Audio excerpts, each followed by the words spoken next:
The U.S. Army Corps of Engineers Tulsa District took a major step in the replacement of the State Highway 100 bridge near Gore, Oklahoma this week. So we're going through demoing, and there are beams under this bridge that we have to protect.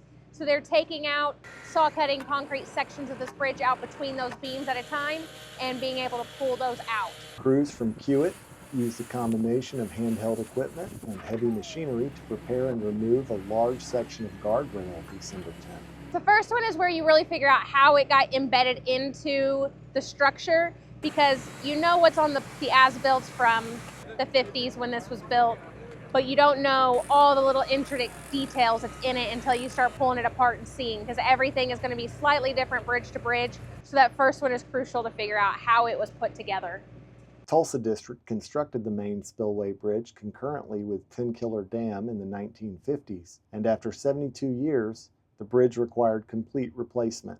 The bridge safety is what's important. We inspect these bridges regularly, and at some point the bridges just have to be torn out and replaced. You can only maintenance things for so long until you've just got to rebuild it. Demolition should be completed by March 2026. The overall project will take between 2 and 2.5 years.